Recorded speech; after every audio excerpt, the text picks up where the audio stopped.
have been friends and known each other for a long time. I just don't want to go how far back that goes. I'm a state representative here in Fort Worth, and for most of you, I'm not your state representative. So let me just explain. I have what I call my de jure. You live inside District 90, and that's 150,000 people in Fort Worth. And then I have my de facto constituents that I frequently find I'm fighting their battles because their state representative won't fight their battles. In this case, Beach Street is the dividing line between my legislative district. I picked up the West Meadow Road area in Beach Street after the most recent redistricting. So some of you that I've just met tonight are actually my constituents, and I'm glad to meet you. You know, this story is really like as old as the state's wealth, and it's as old as some of the problems we have. For better than 85, almost 100 years now, the oil and gas industry has pretty much controlled state government and had their way with whoever, whenever they wanted to. What we have now is a different set of circumstances. We have so much development in the urban areas. We now have a lot of urban people paying attention to problems come associated with any energy development or any kind of development. So there are going to be problems. I've not embraced the no urban drilling mindset because I think we have a moral and ethical responsibility to produce. Because frankly, we've certainly imposed a lot on the people of Iraq.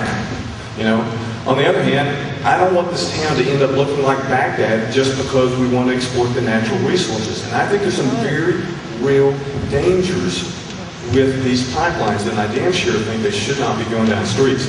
Kathleen and I are we agree with.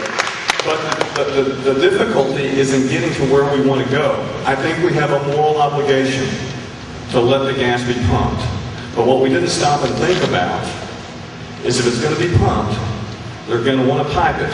They've paid for it, they're going to pump it, they're going to want to pipe it so it can be used. So the issue, and I had not discussed this part with Kathleen, but I agree completely, and it takes me back a little bit. My graduate degree is in city and regional planning, and I decided to go to graduate school and get that degree because I decided a long time ago that either they were going to plan our futures or we were going to plan our futures. And the fact that you are all here tonight is a great example of people wanting to plan their own future. And I appreciate the it really represents real citizen participation. You know that no decision is going to be here tonight, but we're all going to hear and learn a lot, and we're going to start talking more and more about a master plan. The master plan has got to be, if we're going to pump it, we want it taken out of our communities in as safe a manner as possible.